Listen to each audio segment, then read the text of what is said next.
Hello, viewers. Welcome to another episode of the It Depends podcast. This one is very times critical because since the beginning of 2026, the entire data and AI space has been embroiled in this frenzy of context graphs. Now, I know context is really important for LLMs to make accurate decisions, just like for humans. But what exactly is a context graph? How does it look when see one? What are the standards? How does one build one? There are all of these unknowns that we have today.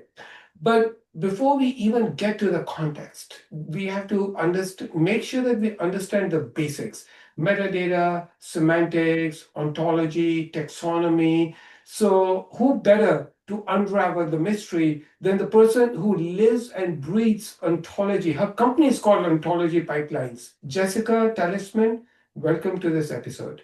Thank you. I'm really excited to be here. Thank you. So, Jessica, those of you who are not on her Substack should sign up. She's a prolific writer and she has a passion for educating the community. And that's what I love about somebody who's so willing to take time from her busy schedule, come on this podcast, and really start at the very basic level. So, with that, Jessica, can you please start with your introduction? Sure. So yes, my name is Jessica Talisman. I have a company called Ontology Pipeline. I've spent about 25 years, maybe a little more or less, working across industries. So within galleries, libraries, archives, and museums, which we Mm. call GLAM, so the cultural heritage area, and then also in enterprises and corporate spaces, building these knowledge infrastructures, which include taxonomies, ontologies, thesauri, ultimately knowledge graphs if a company matures into that space. So I've had varied experience, but there's common threads throughout, which is that these skills are not so readily available within organizations. It has not been a focus. Of course, in libraries, it's much more of a focus. And so my career goal generally pivoted when I left my job at Adobe this summer because I felt like there was a much bigger need to educate, to provide resources to help people acquire these skills so that they can create these rich knowledge infrastructures that AI so badly needs. And no better time because AI models are getting really good these days. Even up till last October, November, there were a lot of questions about the stability. But now I think if the models are really good, the onus is on the users to make sure the data is correct. Yes, and that's the elephant in the room. It's been, Yes. yeah, yeah. Yeah, no, see, this is so funny because till last year we would easily blame the models and say, oh, the models hallucinate. But Yes. with some of the new ones like Chat GPT 5.3, Codex, Opus 4.6 from Claude, Anthropic Claude, they're really doing an amazing job. So I want to start with library sciences. You got your master's in library sciences, right? Yes, I got my master's in information. It's information and library science with a concentration in informatics. What is library science? When I think library science, I'm thinking books and library with Yes. some Dewey Decimal System. What exactly is it? Why is that relevant? Yeah, so it's the organization and the collection and organization of information, which includes data. But it's ultimately the thing that I love about library science is the focus is entirely on the user. So no matter if it's a digital environment or a physical environment, and librarians tend to work across both Hmm. digital and physical environments, it is about the user. It's of service to help with findability, discoverability, and so that focus sort of changes the conversation when you enter a space and trying to structure data and information to become knowledge. Because ultimately, the focus is on also on things like provenance.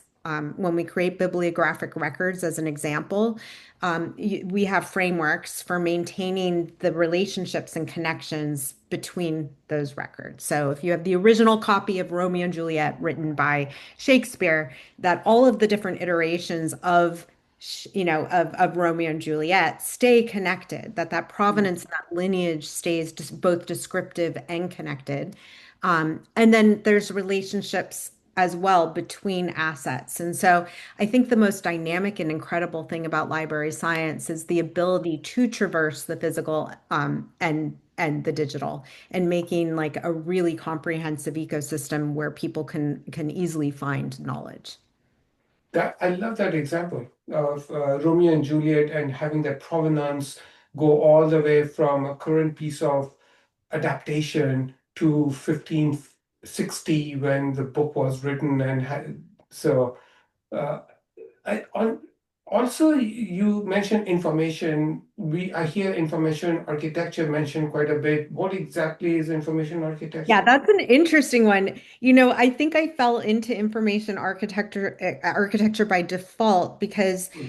the industry hasn't really standardized job roles in this sort of in the knowledge space. We have knowledge management. Often you will see information architecture. I was hired, for example, at Amazon as a program manager and senior information architect. Um, and that work involved back-end systems. But what we see dominate the field now in terms of information architecture is more about the front end and UX and UI, and designing experiences for humans, the front end of a website or of an application. But in fact, we can also, there is information architecture that's designed for the back end. When I was at Adobe, I was a senior information architect as an example. And again, I was building the back end systems. But you're seeing this emergence of full stack information architecture, which is the front end and the back end. So it's bridging those two systems so that there's coherence, there's semantic coherence throughout. Who does information architecture really well? I'm trying to visualize it. Like how do I, is there a tangible example? A tangible example from an experience standpoint, if we look at, for example, with knowledge graphs, and you look at something, for example, Wikipedia, people don't realize that the underlying system in Wikipedia is a knowledge graph. The information architecture is meant to make it easy for consumers and producers. So your front end user, like if you're searching within Wikipedia, that you have a coherent experience and you can easily find pages that are connected or objects that are connected throughout from that front end experience. But then the back end system that supports that user Yeah, experience is a knowledge graph. So that would be a fabulous example that I think everyone can touch and feel to see what information architecture really means. that is great. You said earlier the goal of library science information architecture is findability, discoverability of assets with a full provenance behind it. Why is there so much emphasis on context all of a sudden, and how are these concepts related? Um, Context is I do think it's the emergence of the context window Okay. and Anthropic, I think it was Karpathy, Andra Karpathy, under yes. that he was the one to launch that concept, and of a context window, and this Mhm. idea of that you have to provide context. Now, before AI, before this sort of commercial LLM um, uh, uh, era sort of landed in our laps, context was something that was fundamental to building knowledge architectures because Mhm. knowledge doesn't exist in isolation. There's an organic nature to knowledge where you have relationships that emerge between things. And the context comes from those relationships, the relationships between things. And so with the emergence of context window, it became this window where it was sort of isolated and you could drop your context, which is your surrounding circumstances around the data or the thing that you're trying to create. So context all of a sudden became this very large, ambiguous word. that it became this sort of brass ring and something that we all had to have and achieve. And then context expanded into a way of talking about knowledge and about Mm. data in general, how we characterize things within Yeah. our AI ecosystems. So all of a sudden we have this large word that is ambiguous because it can shapeshift and change depending on the context, which is just ironic because that's the very nature of context is that nothing exists in isolation. So I do raise kind of a flag and a little bit of a warning when we talk about context, only because it's impossible to work with context in isolation. But what we're doing is generally creating context in isolation. One thing that I find really interesting is that when the idea of context came up, we were like, yes, obviously we need context. But then we got to a stage uh, from just writing simple prompts to LLMs became good at tool calling and all. And we started saying, go read this and then summarize it and then do this. And then the context became actually an enemy. All of a sudden, LLMs got confused. There was just too much context. Too much and confusing. And Yeah. and the thing is, because it's being deployed in isolation without underlying connections and Yeah. relationships between your context, then you have this, you end up creating this very confusing, illogical pattern. Yeah. Yeah. We've been dealing in the data space for lake houses and uh, catalogs. We've been talking about metadata and semantics for the longest time. How do you define metadata and semantics, and what is the relationship to context? Yes, and that's another very ambiguous word is we say semantics and it's Yeah. closely related to context. So I'll deal with semantics first. Okay. So semantics, there's this semantic layer, which from the BI world, Hmm. something very different than semantics from the semantic web world. They both have their versions of semantic layers. So the first thing was this confusion between two different camps. You have the knowledge graph people, where semantic layer is an actual thing that is sort of codified into practice by way of encoding things for machine readability and interoperability. And then Hmm. you have semantic layer, which is lending human readable labels to a relational database Hmm. ecosystem, right? Those are two different things. So we have confusion around duplicate or competing terms where we haven't really resolved what we're talking about within semantics. Semantics within a knowledge graph space, a label in and of itself does not give you context. I Hmm. know that may be controversial, but like having a label without, you need definitions and relationships between things that are machine readable, human readable, and interoperable. So that's fundamental. And encoding those, only then does it become semantics in a knowledge graph space. A label is not enough. See, till now, I never really understood. This was the reason of clash in my mind. So the semantics that I was talking about in data catalog is literally a business glossary or a data That's it. dictionary. It is That's the it. English meaning of TXN underscore ID is your transaction ID. Yes. And And then, to that point is like TX, if you have something that is not a literal label that actually means something, mhm, if we have TX underscore 1453 underscore table two, that's not semantics. I can't look that up in a yes, dictionary. It has no language meaning. correct. Yeah. Correct. So that is the semantics in the data catalog Yeah. world. But then there is this whole concept of the semantic web, which was, I think, introduced in 2001 by Sir Tim Berners-Lee. He was envisaging Web 2.0. I don't think it was very successful. I'm just curious, what is semantic web, uh, and why did it not take off? Yeah. So, semantic web was meant to be an extension of the original web. Hmm. So in the original web, you have HTML and the linking of documents or Yeah, pages. correct. That was laid out. That was successful to a certain extent. Hmm. Some people capitalized on the linking, some people ignored that and created what we call walled gardens, which are these sort of proprietary um, spaces and the pay to play, the marketing of the internet got in the way. So I will be as bold as to say that the privatization and marketing and that marketing model that Google has, which is 89% of its revenue, took, it sort of distracted and sidelined the semantic web because the semantic web is based on open principles, on interoperability of a shared understanding of meaning. And it uses just four basic principles, which are we have linked data, URIs to identify concepts, and the use of RDF, Hmm. which is resource descriptive framework, which is a format in order to describe things.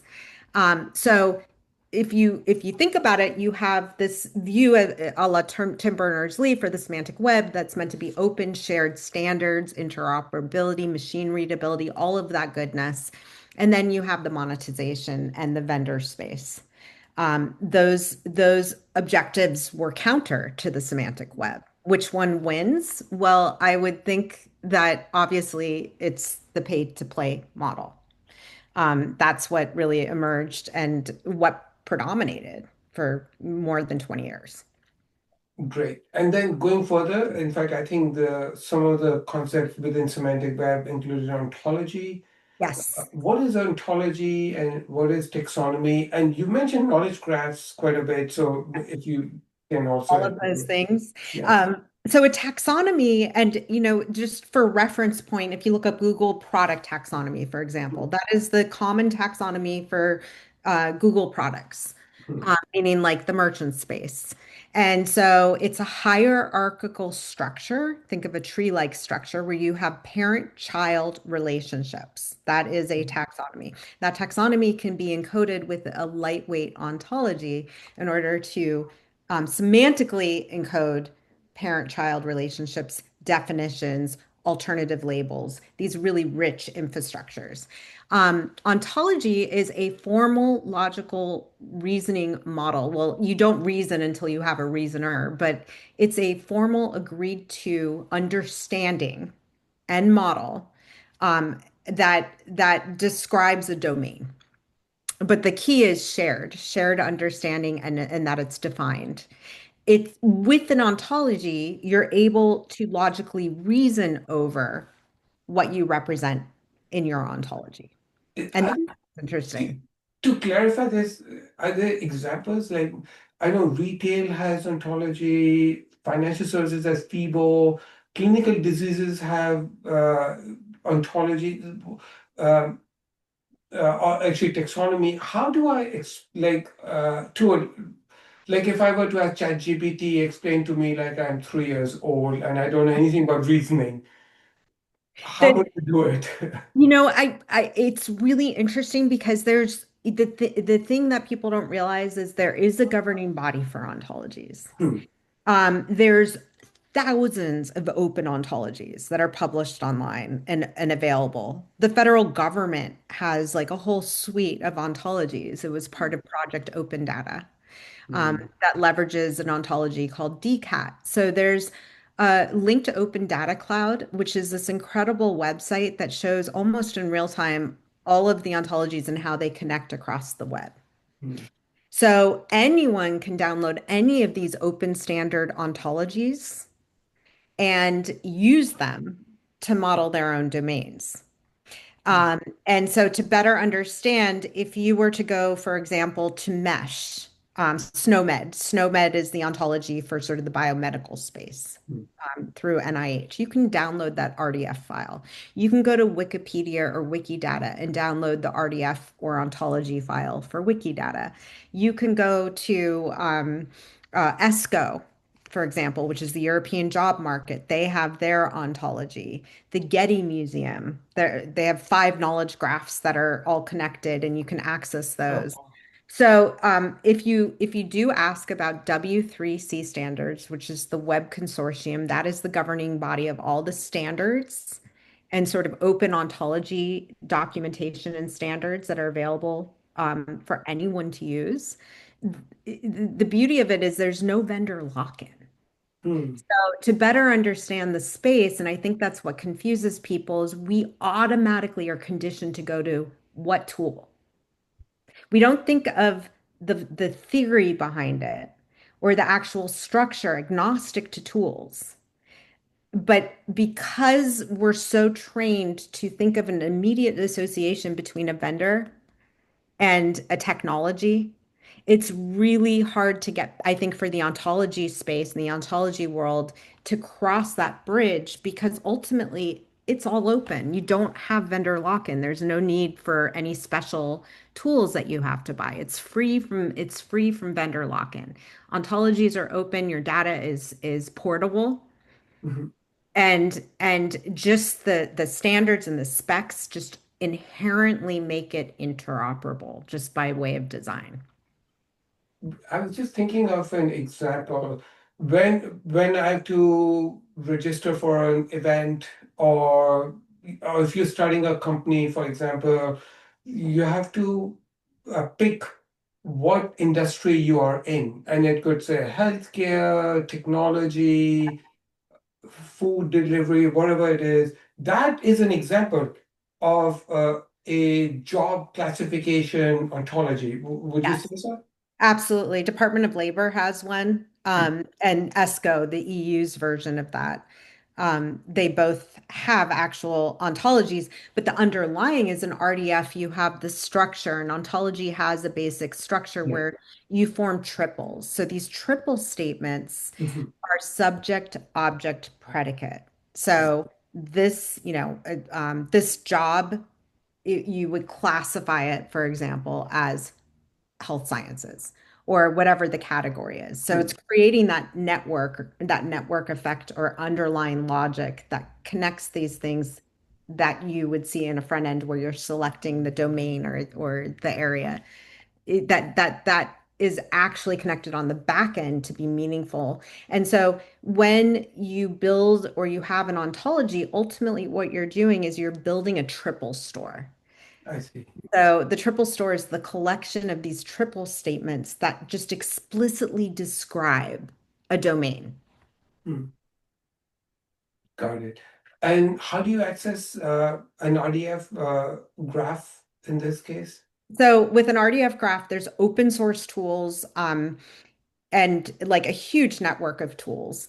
And you can put, ultimately Apache Gen is an example of a graph database that Janus. where, Yeah. right? And it's built for RDF and we use Sparkle queries. So Sparkle is the query language for RDF, very similar to SQL in its Mhm. structure and so you can query using Sparkle your ontology. Now, when you think of this in terms of, okay, well, then what's a knowledge graph? Because most people think that it's one and the same, an ontology and a knowledge graph. But in fact, the knowledge graph is the architecture. I see. So you might have the taxonomy, which takes care of classification and labels. Mhm. And those labels are what we appreciate from the front end. If you think of like as being a user, that you need to tag documents, for example, we would use that taxonomy for that. And then the ontology, which is the underlying description that codifies and encodes the relationships between things and the definition for things. Um, that's your ontology. You can have more than one ontology. You can have more than one taxonomy. You might have NLP. You might have vector databases. You might have like a search engine. There's all, it's like a snowflake. There's a million different architectures that compose a knowledge graph. So the one thing is that we have two different types of knowledge graphs. One is the RDF type, and the other is a labeled property graph where you basically have entities and properties, but it's not standards based and it does not necessarily operate from what we call an open world assumption. That's a big one, a big theory in semantic web.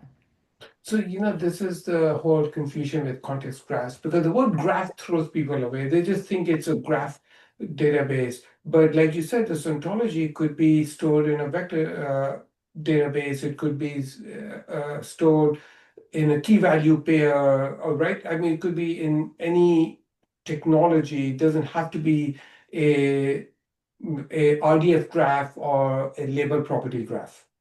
Well, and actually to that point, a knowledge graph that's an RDF graph maintains the triple store. Yeah. The proposal or the value proposition of a labeled property graph is a little bit different, Mhm. only because you don't have as it's not as expressive semantically. You're Yeah, not you don't have the same like we ontologies have rules. yeah. It's basically you're writing rules, Mm. but it's according to these standards. And what I mean by open world, which is really important, this is a very important distinction that I think helps a lot of people understand the difference. Open world assumption means that if it doesn't exist, it's simply unknown, Mm. because that is the nature of knowledge and context that a lot of people miss. And what I mean by that, a closed world assumption operates similar to how we think or build or design relational databases is if it doesn't exist, it's false. So when you're dealing with knowledge, knowledge is ever expanding and contracting. Mhm. And so the nature of context would have to go by an open world assumption, which is that if it doesn't exist, it's unknown, Yeah. which prepares you for sort of acceptance criteria that you are okay with knowledge continuing to expand and contract. It's the concept of knowledge expanding and contracting reminds me of how today's world of data is very different from just a few years ago. In the Yeah. past, when we were creating the subject order predicates, we had the data and we had to then model it Mhm. into a knowledge graph or something like that. But in the world we live today with AI, there's a lot of data that gets created during the process of trying to access it. Yes. So I have you thought of like so now what happens? Now there's intermediate data being created all the time, the chain of thought, there's all of this memory being utilized by these tokens that are being used to refine the attention. So how does the space change? Oh gosh, it used to be at most organizations where I've worked in the past, Yeah. there was always a requirement that everything that would go into production had to exist in a relational database. Hmm. And I don't think that's too uncommon. It's, Yeah, part of it's even for today. security, Yeah. right? I mean, it's pretty common. Yeah. And I think that's one of the biggest changes is the loosening of the reins Hmm. around those policies that we're realizing we can't cram everything into a relational database. Correct. Um, And so the other thing is with the volume of information though, is everything worth saving and representing? Yeah. So the volume is outpacing the ability to make sense of the data. Just like email was supposed to make our lives more streamlined and easier, in the same way LLMs are just creating in more work. And because we were not prepared, we don't most organizations do not have their infrastructures prepared to handle Hmm. this context or this amount of information or knowledge. So on the fly, a lot of companies are trying to keep pace or come up with solutions in order to represent things that agentic decisions, for example. Um, you know, uh, um, Chain of thought, to your point. And so, how much to record is one thing, how to record it, how to represent it is another. We are also quickly finding out that maintaining large libraries of complex SQL queries is not, it does not do the job of constructing a knowledge infrastructure. That is becoming something that is difficult to maintain at scale. And we're realizing that as Yeah. well. Another thing that also makes me wonder is you talked about provenance, and I want to come back to that. How do you maintain an audit trail of data in this world where new data is being created and thrown away? So before we answer that, can we dial back to provenance because there's also lineage? What is the difference between lineage and provenance? So lineage traditionally has been somewhat flat, not always flat, but generally flat in data infrastructures. We have system of record and different methodologies for maintaining lineage, but those have not been hardened in a way that it's expressive in that we're able to maintain the descriptive aspects.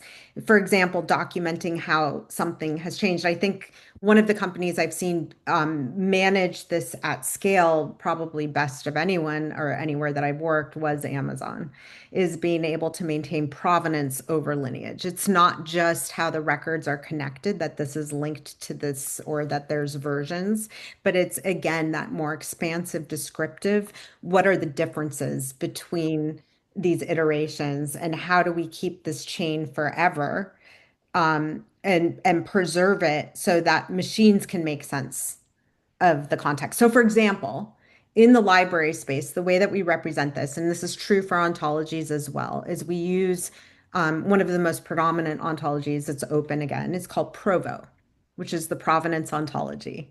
Mm. And so, by way of describing these things in triples, where you have your subject, object, predicate, and you're very clear about the differences between these versions or iterations of these things. For example, if an author is added, or if we're capturing the nuance beyond just the system of record, these flat records that exist.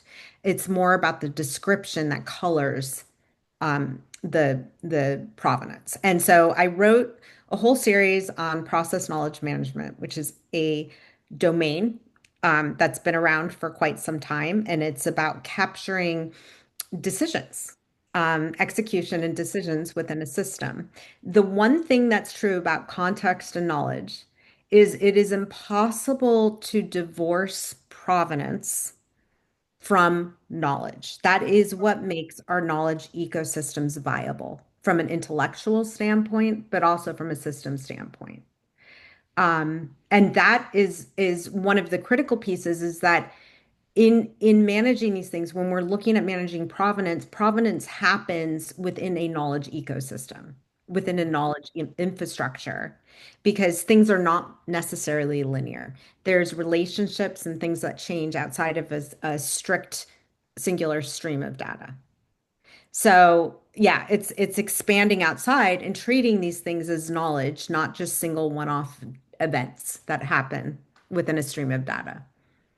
So if I were to summarize, tell me this makes sense. So lineage tells me the flow of how things panned out and who did what, and it gives me that sort of that flow. Yeah. Uh, but provenance gives me the accountability. So lineage is only showing me what happened, but the accountability, the credibility, all that is coming from provenance. Yes, and the thing is inherent is like say that I have a really robust knowledge ecosystem and then an AI system trains on that knowledge. Hmm. Um, the parametric layer, which is what we're working with there, strips all the provenance Hmm. out of the knowledge. And so what we're served up is knowledge or information that's absent of provenance. There's no provenance. Hmm. All of the citations have been dropped. All of the connections between these things have been dropped. Maybe you're lucky, and if you prompt and you ask for citations or references, you'll get some. But most of the context relevant things happen at the retrieval layer. There's the parametric layer and the retrieval layer. So essentially, there's no way around that. This is not in anyone's control. You can't change the fact that at the parametric layer, that provenance is stripped, that the lineage, if we consider them closely related, is also stripped. Mhm. That's just a fact. And so then, as an end user, when we start to parse and pick apart and pull apart knowledge, strip the provenance out, then we have ideas that have no connection to the thinkers, to the people that created this knowledge from the points of origin, because the history of knowledge has shown us that we rely on, if you want to say, standing on the shoulder of giants or the Yeah. sharing of ideas or being able to build off of each other's research, which is called scholarly communication. Like Mm. all of that goes away when you enter, just a commercial foundational model. Yeah, we still quote Socrates, Plato, Aristotle, and their teachings and how those teachings have changed. So that's provenance. But in an LLM, when you strip out the citations, then you really don't know where this knowledge came from. And then to make matters worse, you take that knowledge and you retrain a newer model, it's then even further lost. It's further lost and it becomes like this, you start to degrade. I mean, it truly is decay of knowledge because, like, if you think of Yeah. what has been fundamental for over 3,000 years in library and information science, it has been to organize and encode knowledge. Yeah. And that has an access to those sources. So we Yeah. could look at it from the history all the way back to the scrolls, the Library of Alexandria, these sorts of organization principles that have matured. What's interesting is that there's also a perception, oh, well, library science, they're working against LLMs, which is interesting because, in fact, library science was one of the first systems to come online in the 60s, part of the first networking and experiences or experiments networking over 100 library systems across networks. There's a great book from 1964 that explains the automation of the Library of Congress and describes this entire process, and it was using AI back in 1964. So Oh, librarians and library systems have been a very big part of a lot of these early experience experiments and continued experiments in creating reliable knowledge infrastructures for AI systems. wow, I had no idea about that. In fact, even ontology to some extent, in some circles, people think that's so backward looking. Why do I need an ontology? So- which takes me to this question I've been dying to ask you. You heard some of my point of views about context graphs right at the beginning. What are your thoughts about context graphs? I will say that I'm at first was very surprised at the response Hmm. from the technology community as a whole, because it was a blog post without any proof of concept, without pointing, again, if we're talking about knowledge, to prior research, without connecting it to actual examples. It was vague enough that it became this sort of community project to actually define it. Hmm. Right. So we talk about like what context graphs the original thesis presented was we need to capture execution and discover and decision traces. Yep. Right. And that's going to help us understand, and it's from agents and humans. Yeah. But none of the details, none of the how-to was included. It was vague enough and pointed to a problem that it just became this sort of crowdsourced, figure it out, what does this architecture involve? And to me, something that's not connected to prior research is an immediate red flag. Hmm. How interesting. There's no way to measure the problem. I mean, we call it $1 trillion problem, but where's the actual metrics showing that it's a problem? Yeah. And then decision traces, that's already a domain of study. Where's the research around decision traces and the importance of those decision traces? Yeah. Yeah. And then how is it being captured? And so they said, well, it doesn't involve ontologies and it doesn't involve knowledge management, but we're capturing tacit knowledge. And for anyone who's listening, I don't want to sound harsh, but if you look up the definition of tacit knowledge, Hmm. in people's heads, unless we implement something like Neuralink, Hmm. extract it from people's heads. Elon's doing it. So He's doing it. We're fine. We're safe.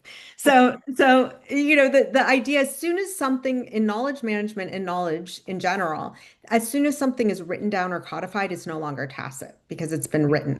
So if we're taking a stream of data that's already been written or encoded in some way because it's yeah. entered the system, it's not tacit anymore. Yeah. It I just needs yeah. organization and it needs description. So the example they gave was you go to lunch, somebody gives a 5%, 15% discount. Yeah. Yeah, That's and if you gave a discount like that and you're like a VP of sales or whatever your role is, yeah. like what's the disclosure policy around Yeah. including that within a system. I Yeah, mean, what's the security around that type of decision? yeah, Who authorized? yeah, And then are we just then highlighting or surfacing bad business practices by yeah, going outside of the norm? So you give a discount, like that happens, and that's been happening for years. Why is it a problem now? yeah. You know what I find fascinating is everybody acts based on their preconditioning or what environment they grew up.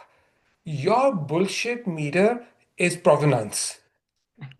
That's what I've just gathered. Yeah, I think There's so. no provenance, then it's like, wait, how do I know, how do I trust this piece of information?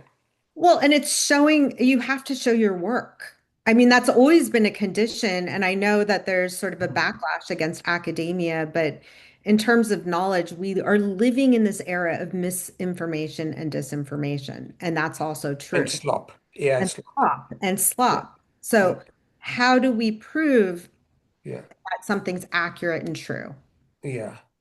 So, be what it may with context graphs, if they were to take off, what are some of the challenges you see top of your head? Provenance, number one.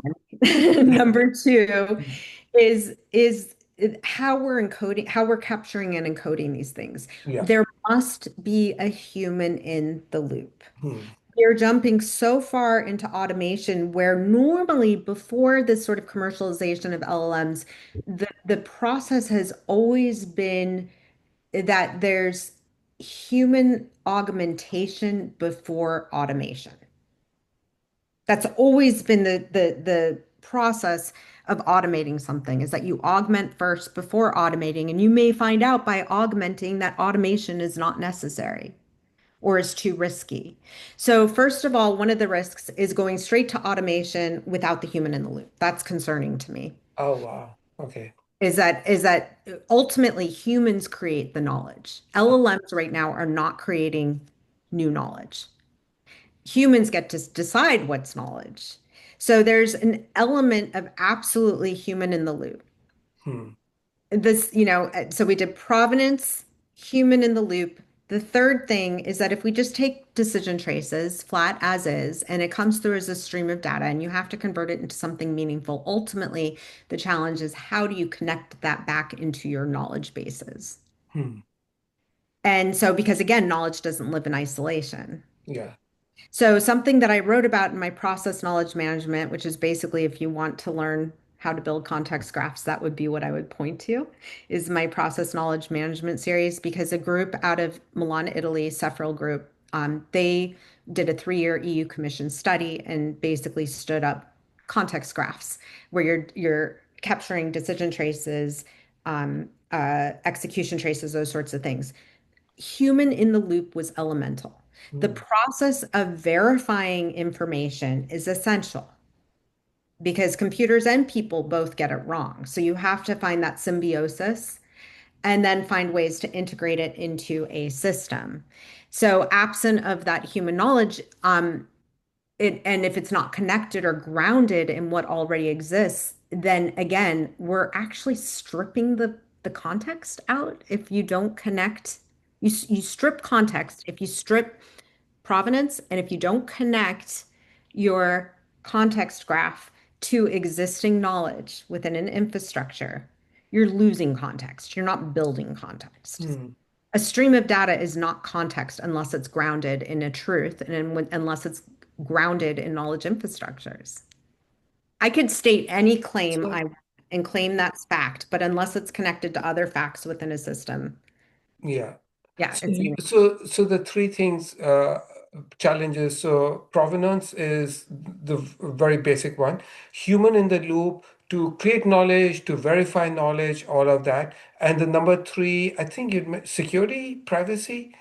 Uh, security and privacy is huge because like if you can imagine and this has come up in conversations, I haven't seen it echoed loudly enough in hmm, my opinion, is like if if you're going to take everything at face value hmm, and you're capturing all of these decisions that happen under the guys, within side channels, within side Yeah. conversations. Yeah. You are exposing quite a few people, um, and streams of business that otherwise we have structures around to Hmm. protect those activities or to keep them separate from our main policies or ways of doing business. So it runs the risk, and there's some decisions and agreements that are made in privacy and confidence. Like if you're Yeah. working through some sort of sales agreement and you're extending a 3-month trial to a corporation, how I'm writing about this right now, which I think will help to make sense to more people, is that oftentimes you have more than one workflow within Hmm. a company. And the conditions of those workflows can be drastically different. So then you have also the issue of like multiple workflows and reconciling between multiple workflows and decision traces. Something that also I just want to add to the sort of capturing of context. One of the most important things I think is that we're not really tackling again the objects that we are verifying in space. So, for example, if a stream of decision, if we use machine processes to gather decision traces, one of the big problems, and we saw this before with process mining is only as successful as the data and the data representation that's incoming. Hmm. And process knowledge or process mining proved that it cannot capture tacit knowledge because tacit knowledge is in people's heads. How do you elicit that knowledge out of people's heads? It has to be a human Yeah. engaged process. It's just there's no way around it. So that's the other thing is just realistically understanding that when we talk about these things, there's already domains of research and study around process mining, process knowledge, procedural knowledge, decision traces. And so I'm hoping that more of those experts will come to the surface to lend learnings, prior art, and how this is being managed at scale for those specific domains. No one's bothered to ask up until now. Yeah. Jessica, I want to also get to some of the tactical issues. For example, we are talking about tacit knowledge, which then becomes context, whether it's tacit or it's written down, but context needs to be kept fresh. It needs to have The freshness. some way of data quality and governance. How Yes. how do you see what are the challenges? How do you see those things being handled? That's what's so interesting is people don't realize, and maybe this is the distinction that I failed to make earlier with provenance. Hmm. Provenance has everything to do with freshness Hmm. because you're capturing in a descriptive way not only the lineage, Yeah, what's the most recent, most what's recent, most right. important, what's the Right. priority, yeah, Right. right? I mean, Yeah. we that provenance takes care of a lot of that freshness. Mhm. Another thing that we see, and how do you deal with it? When the past 2 or 3 jobs, we created content freshness labels. Oh, really? Oh, wow. Okay. And so there's the ability to create logic within a system that becomes like um, where you're basically being able to document and label things according to some sort of freshness matrix. But provenance, if properly implemented, and what I mean by properly is like, for example, using an ontology, Hmm. then a provenance ontology naturally has built in all of those vectors to capture the freshness. Got it. Okay. This is all these questions I'm asking because I'm a very hands-on person, so I want to see the infrastructure. I want to see context graphs in action. Yeah. But I'm also a bit jaded because I'm coming from the good old world. There's nothing good about it, by the way, but enterprise data warehouses. Yeah. We were saying, there should be a single source of truth. Let's bring all the data from different places, one place. They'll never, what can go wrong? And it never worked. And now we have expanded the scope tremendously with context. So. And it's everyone's version of context. Like if your version of context is semantic layer Hmm. or a YAML file, Hmm. um, Right. you start to look at, okay, yeah, you can surface labels Yeah, and that helps. You can surface definitions, that helps. yeah, But the actual nature, I mean, knowledge is about relationships between yeah. things.